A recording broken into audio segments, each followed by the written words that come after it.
Hi guys, welcome back to the Let's Talk Bikini podcast. Today I have myself and my partner on this podcast. So a little bit of a different guest, but we are both in prep at the same time. Yeah. We're 5 weeks deep, 5.5 weeks deep. Yeah. So we've got 14 and a half weeks to go. 20-week prep, so 5.5 weeks deep.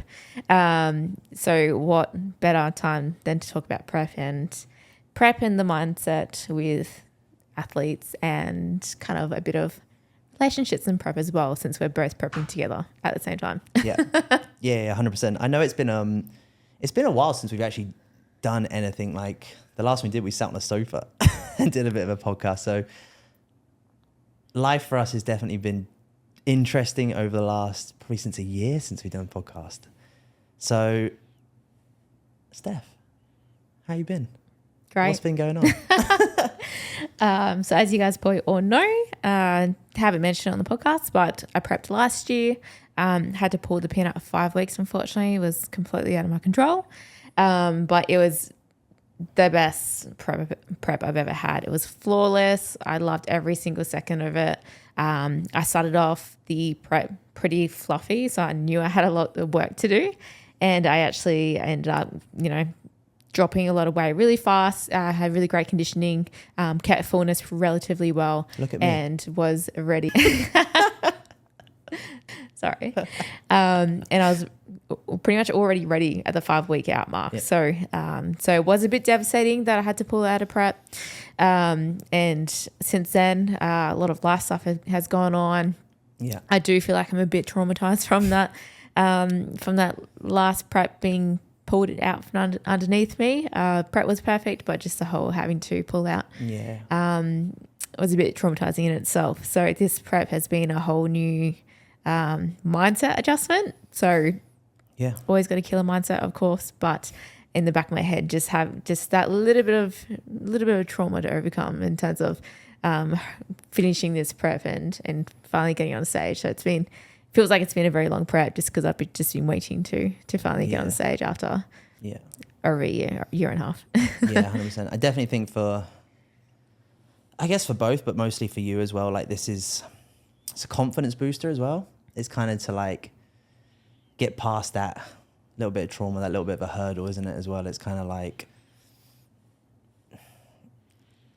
it's definitely one for you more than anything. Because you looked 5 weeks out last time, like when you said you had to pull the pin. And for you, I know how hard that was, because you control everything. And if you're not in control of something, you're like, fuck. But I think that definitely hit you. It hit you hard, but I think initially it was okay. But then I think it built, didn't it, sort of thing.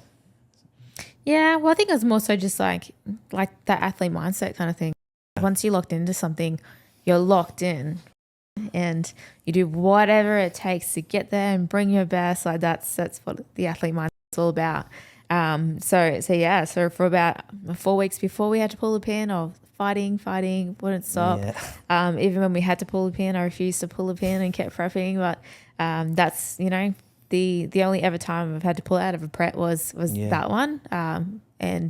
And COVID, when COVID cancelled our shows. So literally the only time I've had or would pull out of a prep was when it was completely out of my control. So both times, so I continue to prep for another 4 weeks before accepting and coming out of prep. I think that's a very hard thing for an athlete to do. I can't relate it from bodybuilding at all, but I can always relate from it from previous sports and things like that. It takes not even self-awareness to an extent, but to know what's right to do at a certain time. Because I think when people think fitness and things like that, they push past a certain point, whether that's health, whether that's lifestyle factors, even if it's financials and things like that. They're willing to push past that sometimes. And will it make things worse? Probably. And I think for you being like, you could have kept going, but the outcome was non-existent. There would have been no kind of good outcome from it. But actually the outcome you had was, if we look back at it, everything fucking happens for a reason. How much have we said that over the last 6 to 8 months? You got very lean, You kept a very good condition. You stayed in that mindset for a good period of time. You reversed out, probably very good reverse. And actually this time round, you're having the mind fuck. We're both having the mind fuck of scale weight right now, but you're completely recomping into this prep just because you kind of knew long term, right? I'm going to be prepping around this time period. So it kept you sane over that crazy period. And you utilize that time well. Like you've got a completely different body composition that you entered your first prep in, a lot less body fat. And it's going to equal to a good outcome in 14 and a half weeks. Yeah, I agree with that. Speaking on strange beginnings of prep, if anyone's been following along on my Instagram stories, weight has not moved, barely at all. Started at 64.2 and now at 63 kilos. So 5.5 weeks in, it's only budged 1.2 kilos. But as Brandon mentioned, basically been recomping into the beginning of this prep, which is crazy, not expected, but it means that, that we're getting what we want in terms of if we're getting fuller and we're getting leaner at the same time, then that's essentially what you want, right? You don't want to be looking skinny or flat when you get on stage. Yeah. Well, I think people think bodybuilding gets this thing like when you're not first time competitors, maybe like you've done a couple of shows, maybe you still see it as a dieting competition. It's not a fucking dieting competition. It's a bodybuilding competition. And personally, I think you need to focus your performance in training needs to just continue to drive. That is going to be the biggest thing. And I think that's what you're seeing as well. Vice versa. I'm like, yeah, of course, when we get to like 6 and 5 weeks out, things will start to get a little bit slower. But even then I'm like, don't have the mindset of going into a prep and think dieting competition. You've still got, most of the time you would prep clients, I would prep clients 18 to 20 weeks. I'm like, you can still make massive progress over that first 8 to 10 weeks. So don't just try and like hammer away at body fat. Think of it actually like get stronger in this process, still grow, still develop as well.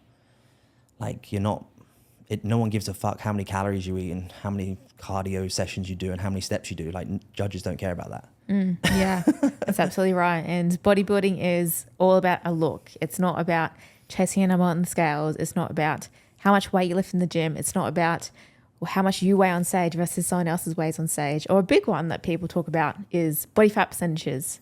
Skin folds.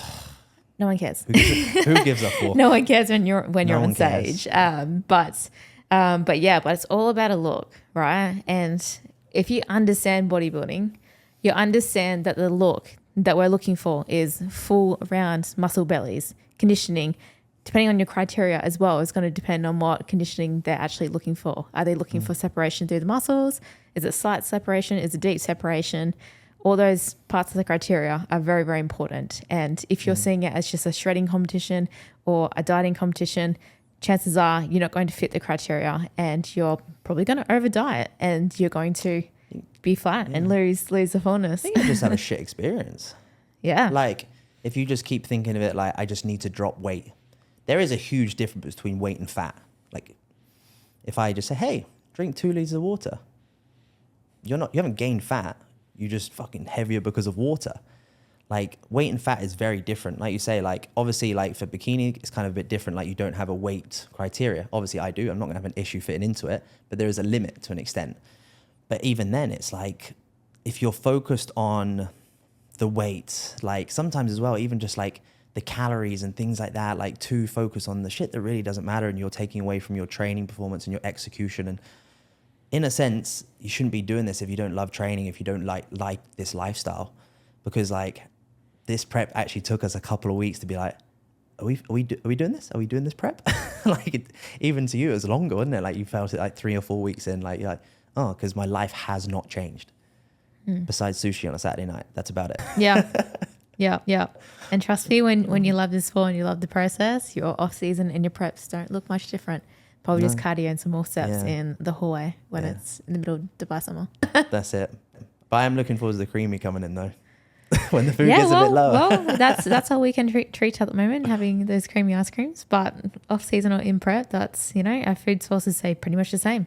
When we get towards the end of prep, don't know if you'll change your food sources, but I know I get a little bit tighter and cleaner of taking out the WPI protein, change it to egg whites, all those little things that make a difference. So yeah, I think in those last kind of, I don't know when you do that, like, to be fair, you don't do sweeteners, do you? No, I don't think neither of us do sweeteners. No, I don't even do seasonings or any sauces at the moment.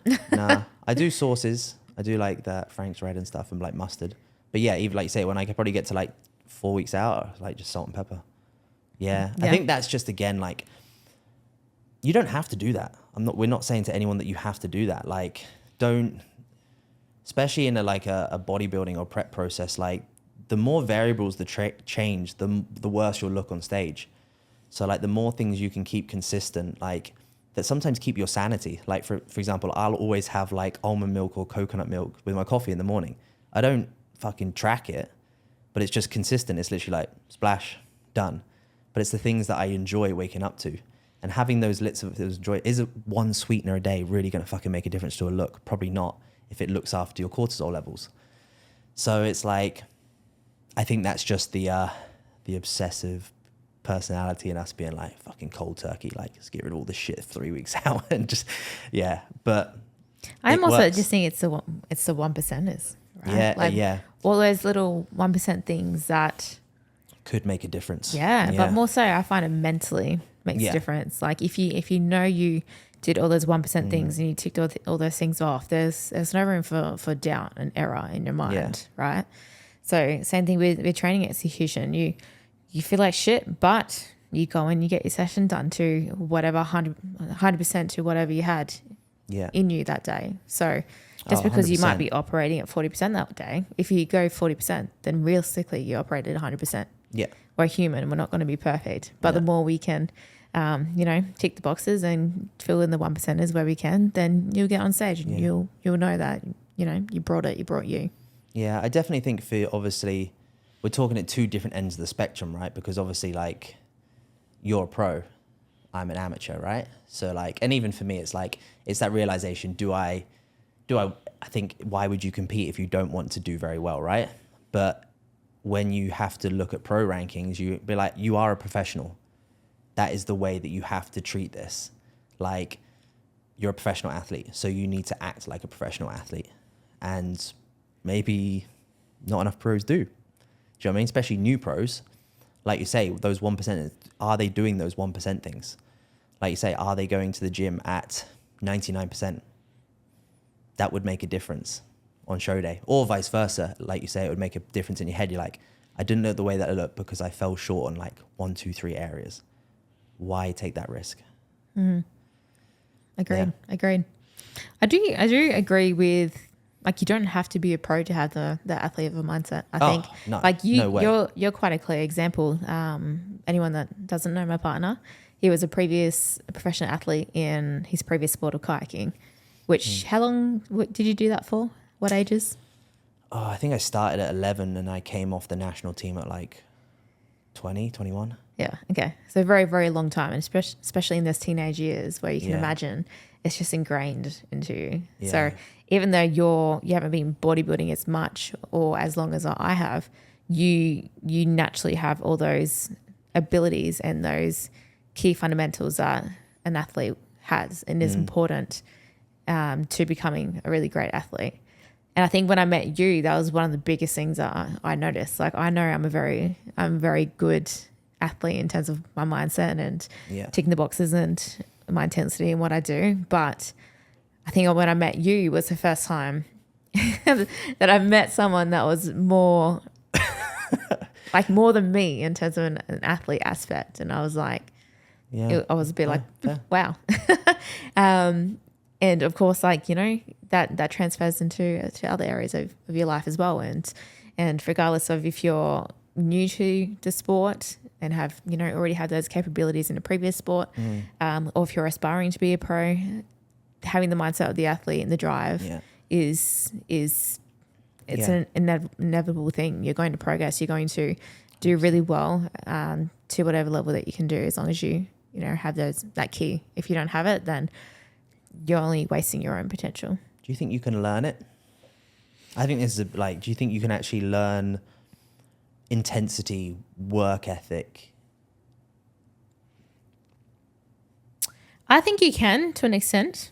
you need to have the understanding and be coachable in the first place, I think. Like, for example, I guess I was a little bit different when I started bodybuilding, but you've got to be open to being coachable and to listen and to be willing to learn. It's like any master of anything is continuously learning. If you think that you know it all and that you're perfect, you're not going to progress. You're going to that fixed mindset will stall you. Yeah, you're already done. So as long as you don't have a fixed mindset and you can build it over time. I think your environment is a big part as well, like who you surround yourself with. Vice versa, like if you're, for example, previous to bodybuilding, I was a massive party animal and hanging around the wrong people. And of course, when I transitioned and started doing well in bodybuilding, naturally those friends and environments fell away, and I developed new ones, which you see a lot with people that, especially like, new clients, people new to the sport. You see that happen all the time, which is, it's at the time doesn't feel great, but it's kind of a beautiful thing because it means that you're growing and you're outgrowing your environment.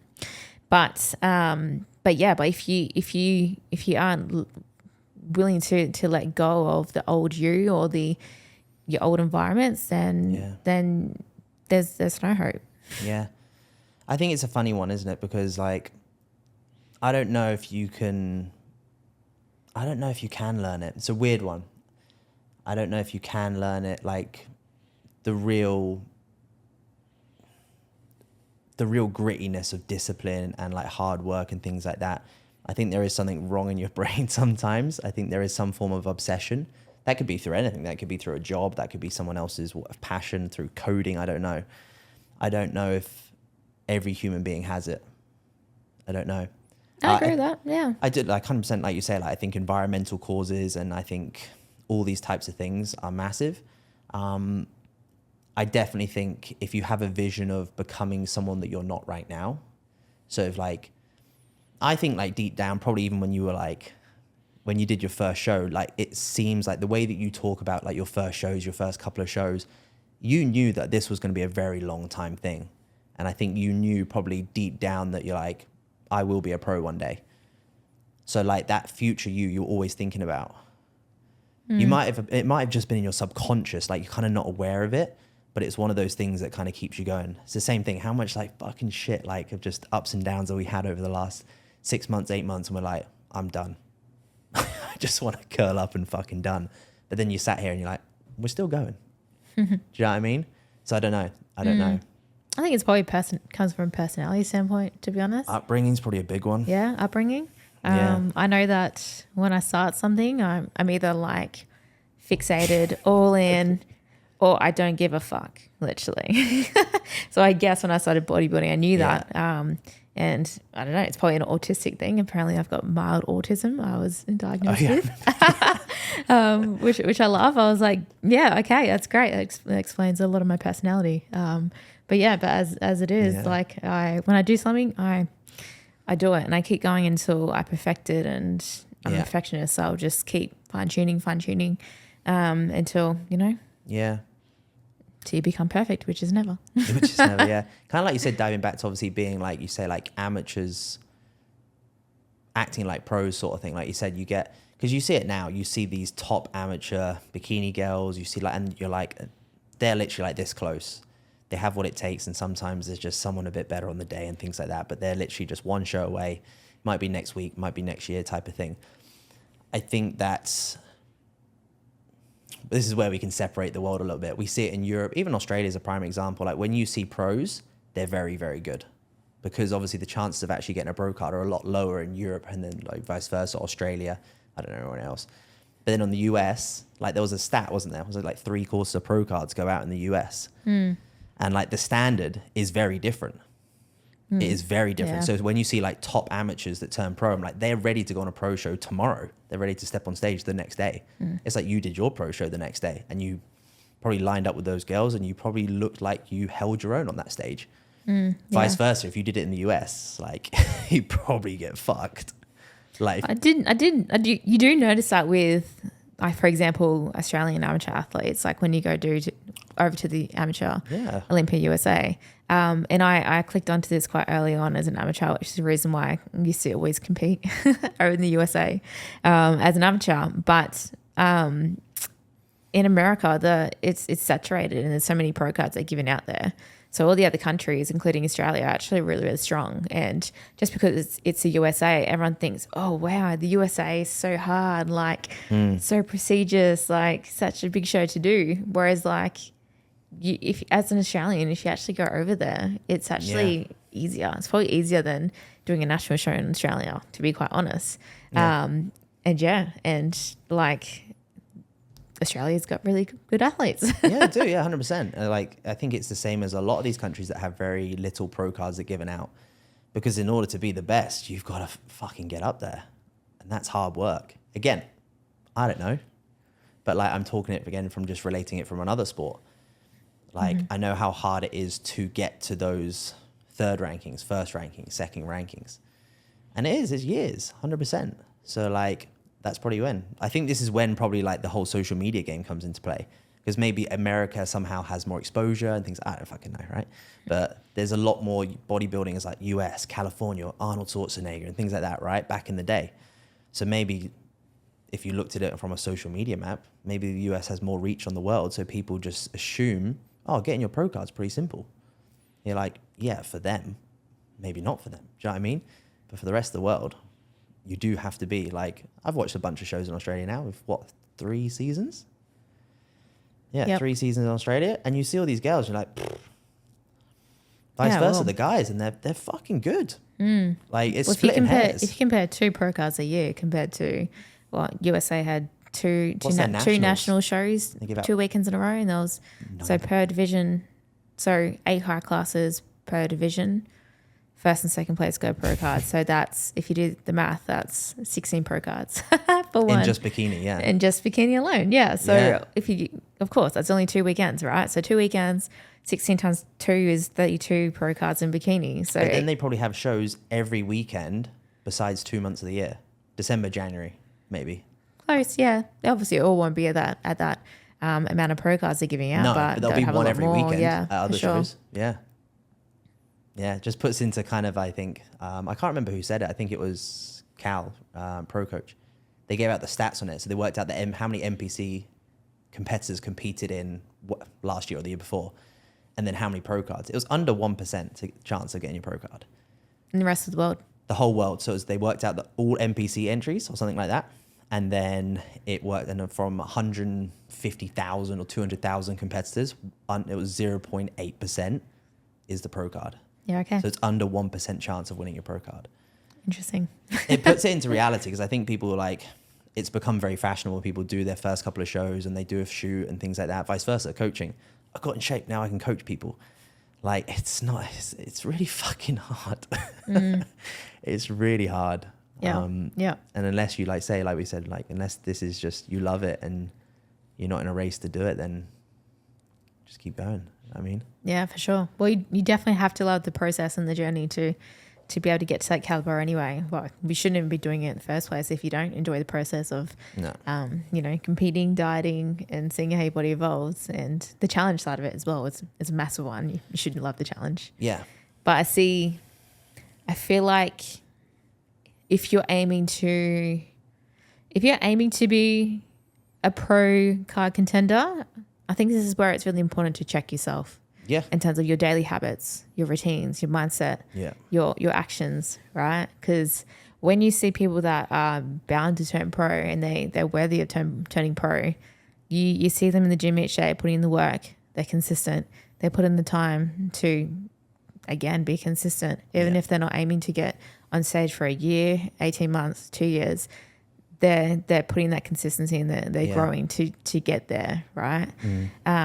Versus if you just slacking off in the off season and then you're scrambling to get the work done in a 5 month window, doesn't matter how great you are, you're always going to fall short.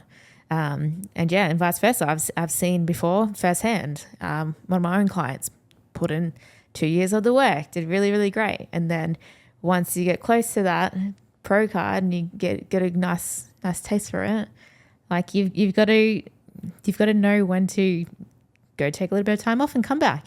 Like you need to know when to pull back and when to push. And if you're so close, but you can be so close, but you can also be so close for 3 years and then drop off the radar. So make sure, if you're close, then you're confirmed pretty much next season. If you go and do the work and come back, you're going to win it. But if you keep burning yourself out and keep expecting to be handed to you next season, it's not going to happen. We've seen that. Yeah, I think like you say, the biggest thing is like, regardless of even if you just like fitness and you like working out and you like doing these things, if you want to get in shape, regardless if you're just like a mum or dad or whatever it is, even if you're a NPC or you're like a new competitor and things like that, you need to build athletic traits.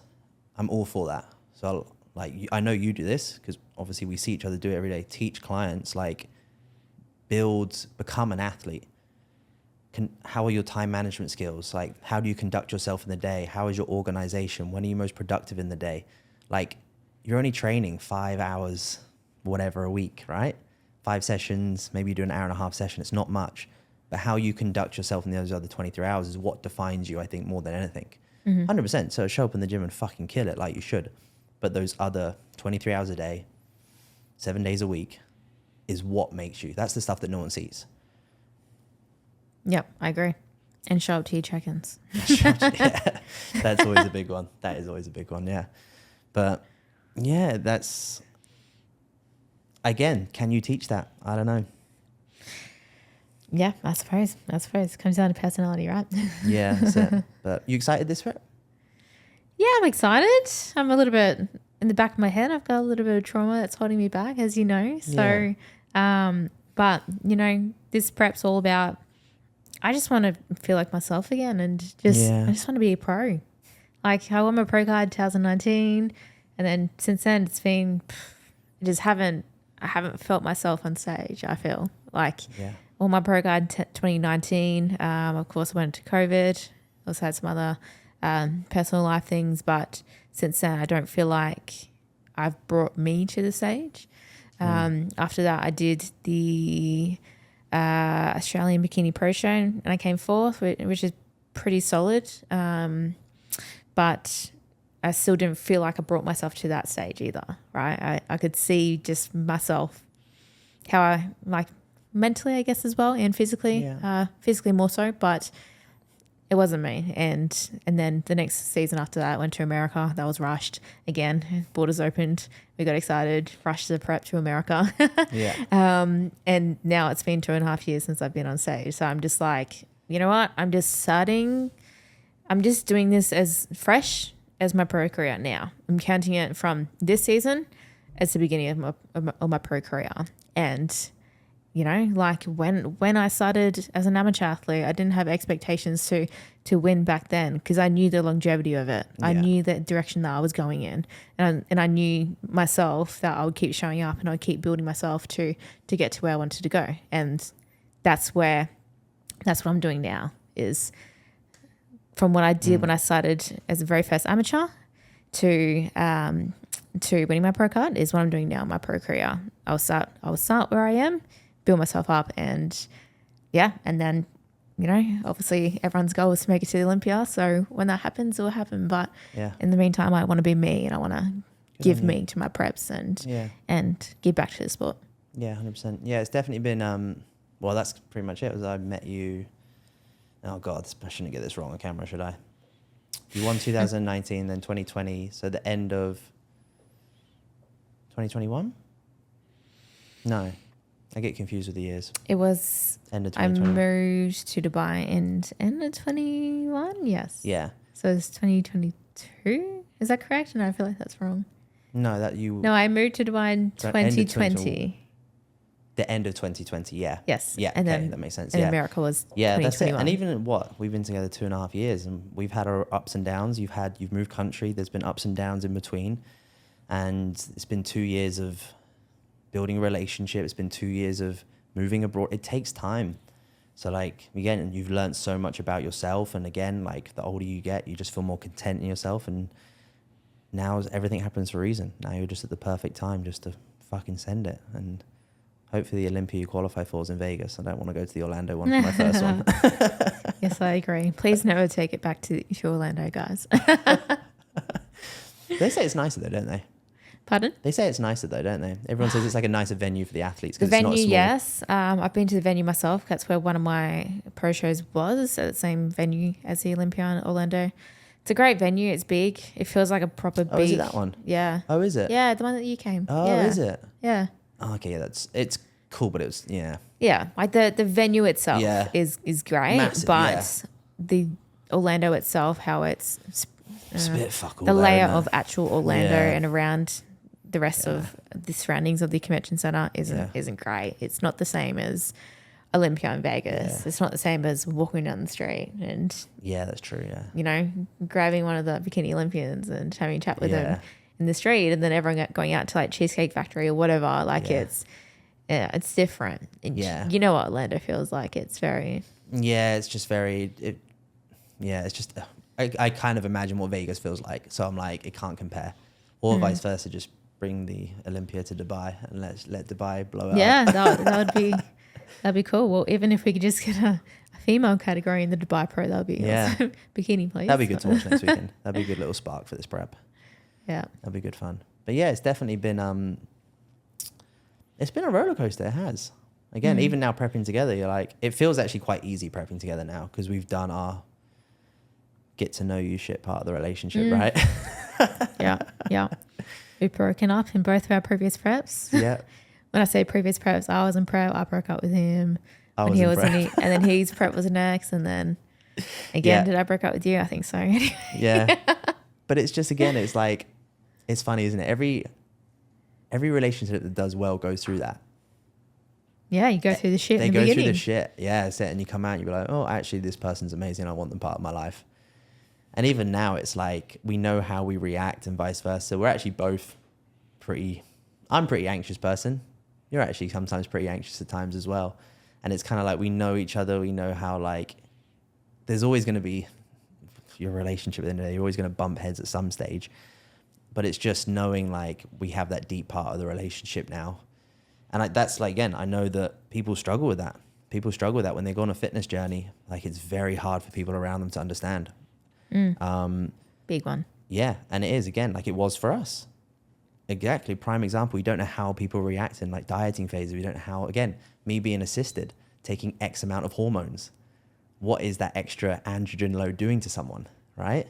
So it's like me being self-aware enough to be like, I'm tired. This is anabolics as well that's making me feel a bit more anxious and things like that. Like, you can never blame it, but it enhances everything.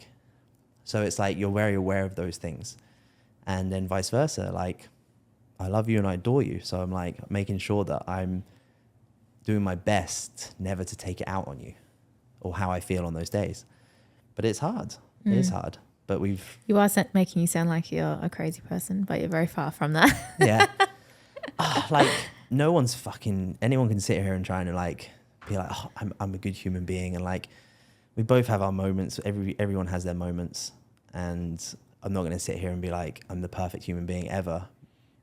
But I definitely know mistakes that I've made, and I've learned from those mistakes, and I can see them now.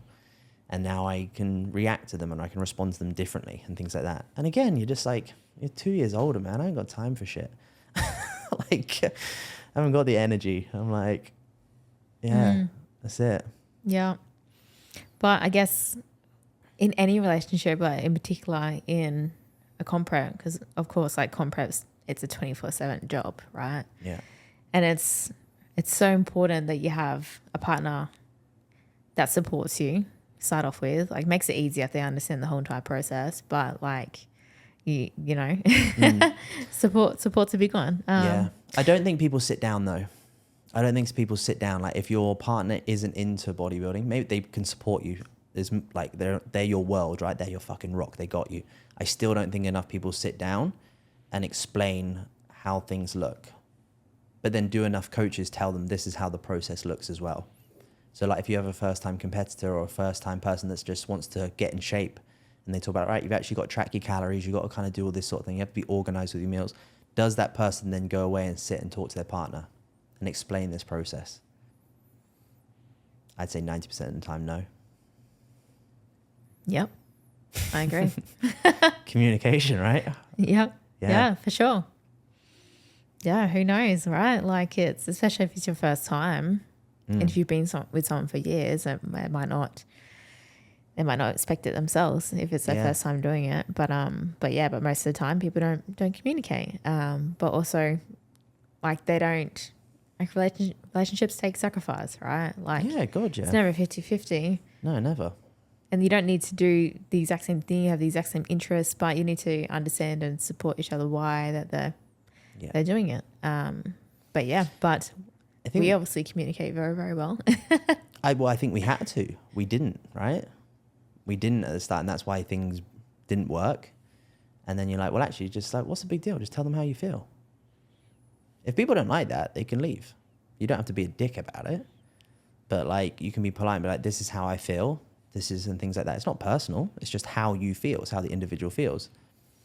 And then your partner would support you and be like, cool, I fully understand. And even like, if your partner truly supports you, they would want you to do this for you. If you need to do this, go and do this. So if you say to me like, oh, I've got to like travel to America with the girls and I've got to like prep them and then I've got to go here and things like that. I'm like, I support you in your career. So I'm like, just go. Like, you don't even need to ask. Do you know what I mean? So it's like, would I like it? I'm like, oh no, because I'm going to be away from her.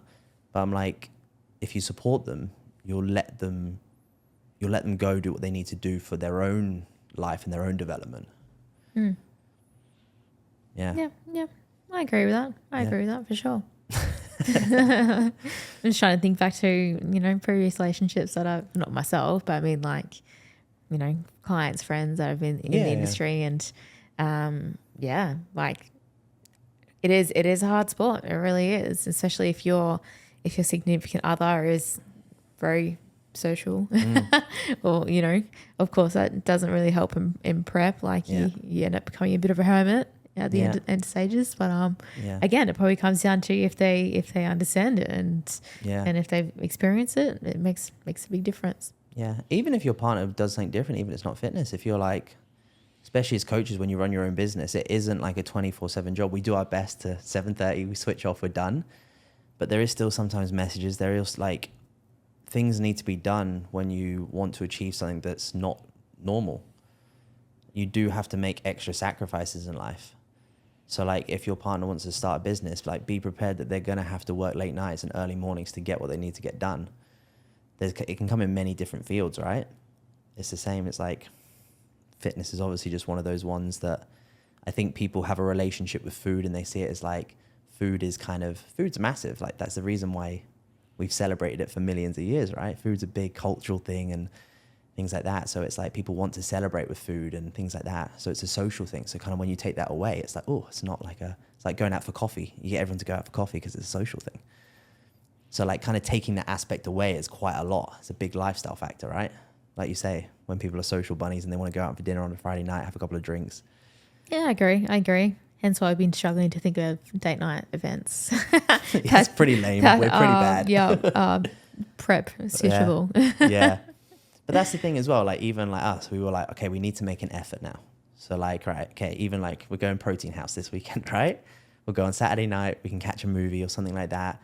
And we just need to make sure that more so that we do it. Like we went bowling and it's not for long. It's just like for an hour, but it just takes ourselves away. And it's like, it just pulls us out of work and it just pulls us kind of out of bodybuilding for an hour sort of thing. And it just allows us time just to be like, oh, this is the person that I'm dating sort of thing. Do you know what I mean? Yeah, that's it. And it's important to do. So it's not fucking easy. Yeah. I think it's important to set non-negotiable times like date nights and... You're good at that. You are good, yeah. I do love my food though. You're not gonna lie. I like my foodie date nights. That's probably one thing I do miss in prep. But at the same time, I don't really notice it. To be fair. No, but then in the end, it's short term, right? It's a short term sacrifice, and I won't be prepping next year, depending on how everything goes your end. Like I know you'll take a bit of an off season for progress and stuff like that after this anyway. So it's like cool. Like then we've got Christmas and things like that. At the end of the day, it's 20 weeks, 23 weeks total, pretty much for us now. It's not that long on the grand scheme of things. Not when you're like, we got the rest of our lives. It's cool. We can go out for dinner afterwards. Yeah, I agree. But like you say, non-negotiables are very important in a relationship for sure. Yeah.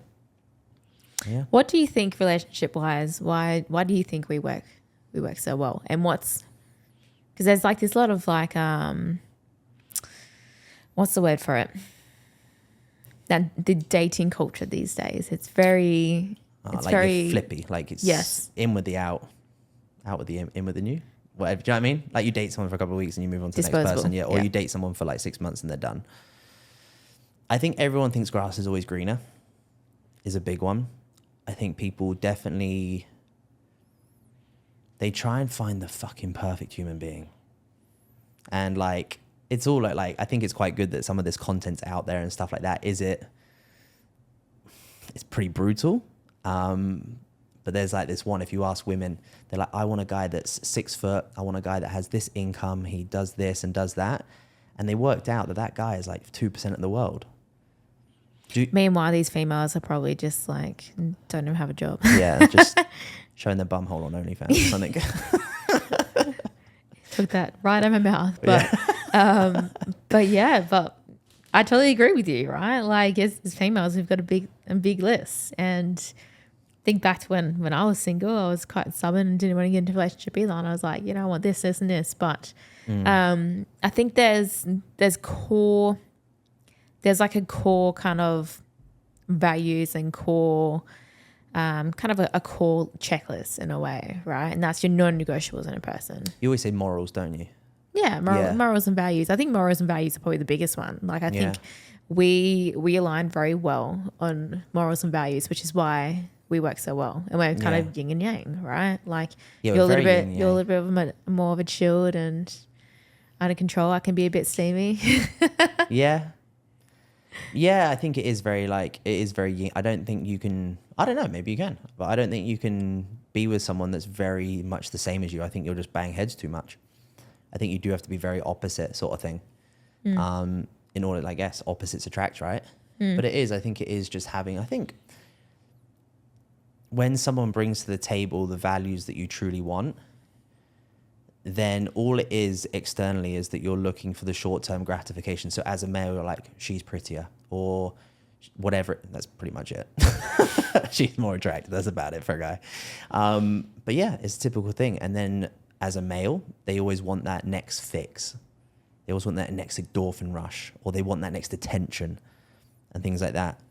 Or they're like, because when you get into a relationship for 2 years, do you get the same, or 2 years? Is it the same flirty stage as it was for the first 6 months? No, not at all. But then that's it. So it gets 6 months and that flirtiness and that kind of lust starts to like dissolve.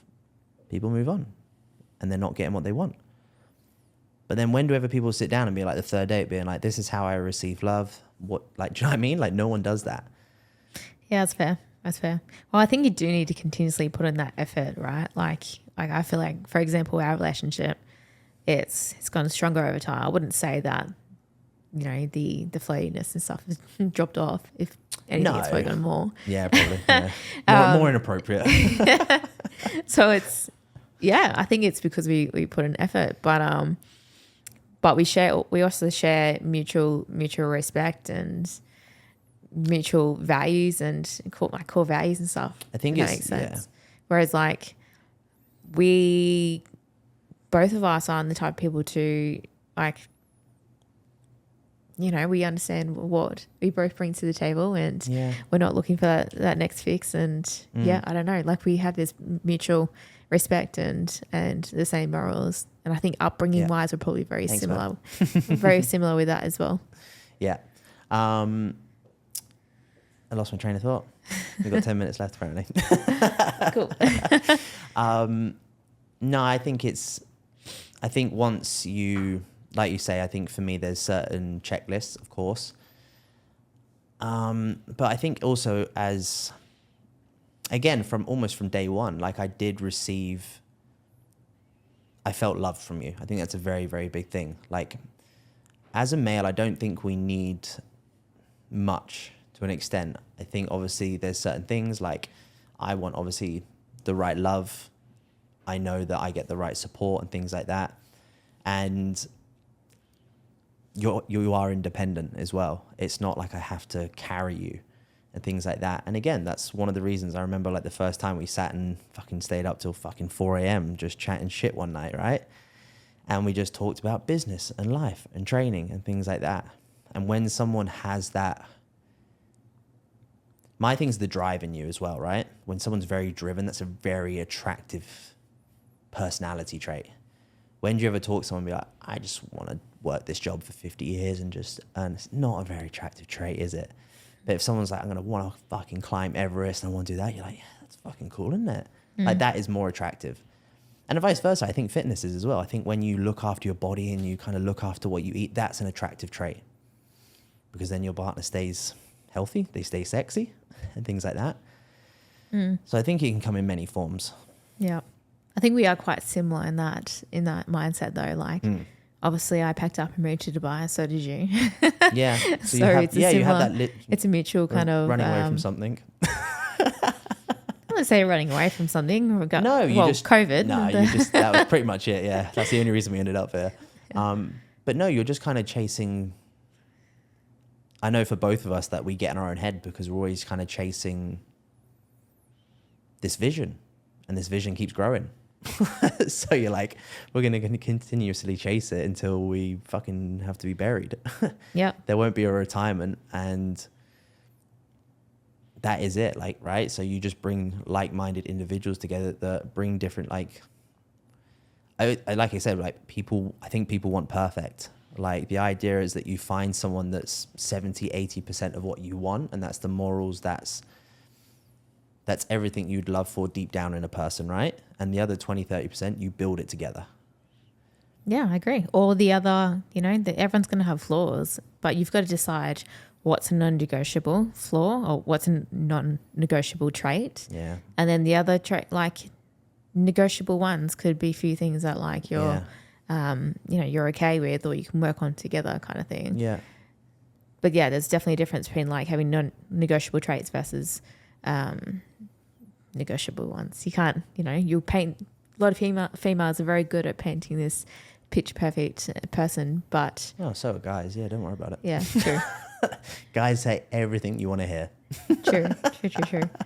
But I think like what you mentioned before in terms of like the love languages, I think that's probably one of the key things to keep a relationship strong and keep it going, right? Like I've seen relationships previously where the love language wasn't reciprocated both ways, or one person didn't understand the love languages and couldn't understand why they weren't getting loved the way they wanted to, but they were giving love in a different way, etc. But I was going to say, it kind of comes back to what you said earlier when it's like, it's not 50-50. Like the way that I receive love isn't the way that you receive love. So it's like, sometimes I'm like, why should I give love like that? Because I don't receive it like that. That's not the point. You go out your way to make sure the other person feels loved. That's the idea of it. So you're like, oh, I know Steph really likes this. I haven't done it in a while. That's really bad. Like I should make sure that I do that. Or I should make sure just little things. I know like if most of the time like yours is like, if it's touch and things like that, if it's just like a kiss on the cheek in the morning, if I come up behind you and give you a cuddle or whatever it is and things like that, those little things go a long way. It's not how I receive love, but it's how you receive love. And then vice versa. Mine's like acts of kindness and things like that, right? So it's kind of, it's like... Just being like me smothering you but never doing anything kind, you wouldn't feel love. No, exactly. I just be like, clingy. Yeah. Get off. And vice versa. If you kept doing nice things for me but never gave me any affection, then I would feel deprived of love. Exactly, It's how we, our love languages are different. Yeah, and exactly. everyone has different love languages. Yeah. I think that's how you keep a and you have to keep alive. having that conversation. Like you say, like, have a relationship meeting. Like sit down and be like, are you happy? Do you feel loved? Because like we've said it multiple times. I'm like, if you ever get to the point you're unhappy, whatever it is, we say it like quite extreme, but I'm like, obviously number one, talk about it. But like, if we're very clear in our relationship, if you're ever not fucking happy, fucking leave. Do you know what I mean? 100%. Like you have my permission type of thing. But I think you need to have those conversations and you need to have that constant kind of be like, hey, like, do you feel loved? Like, am I doing, like, can I do more? Can I do less? Whatever it is, just ask. Yeah. And I think as long as you let the other person, like in a relationship, you need to be your own self as a person, each of you, and then come together in a relationship. You need your own life. Yeah. And I guess like if you have a partner that's not letting you be, you know, fulfill your dreams, fulfill your passions, whatever, I think that's probably the quickest way to Get the fuck out. yeah, get the fuck out, definitely. But it's the quickest way to kill your own relationship. Yeah. Yeah, 100%. Yeah. I don't know how long we've had from 10 minutes. So I know. Is there anything else you want to touch on or anything like that? What shows are we doing? Oh, we're going to do that. Oh, are we going to keep it a secret? No, we can do that if you want. Go on. Okay. Well, it's been 14 and a half, yeah? It's been, yes, 14 and a half. Yeah. As of the 17th of July, I think today's date is, because it might not be 14 and a half weeks when we post this, but. Yeah, true. But yeah, so we decided to, because we're prepping together, we're going to do the same shows. And in Europe, they have a pro show to each of the amateur shows. So we're going to do 3 back-to-back, and the 3 back-to-back that works out in perfect timing is Spain, Poland, and Romania. Yeah. And Romania is a big show, so we'll finish it on a bang. Of course. So there's, you know, there's so many shows back to back in Europe. So it was, for a while we were roughly aiming for a certain amount of shows. We decided to scrap the first few just because logistics wise and stuff. And it gives us the initial prep that we wanted. It gives us 20 weeks. Yeah. And 20 weeks, which is perfect. So sick. Yeah. So yeah, it's pretty much the game plan. I know we want to do more of this stuff, obviously in studios and stuff as well. I definitely want to make it like it's very easy just to come in here and record for an hour and things like that. So I want to make it a consistent thing for our prep, and obviously just update people, just chat shit with you and things like that. So I know that you want to do it for your side of things as well. So I think we're not going to promise it, but I definitely think we'll keep this very consistent. Yeah. If not, pay attention on my YouTube. That's true. There you go. So it's cool. I think we're going to sign off, and thanks guys. Easy. So see you again soon, and we'll see you again soon.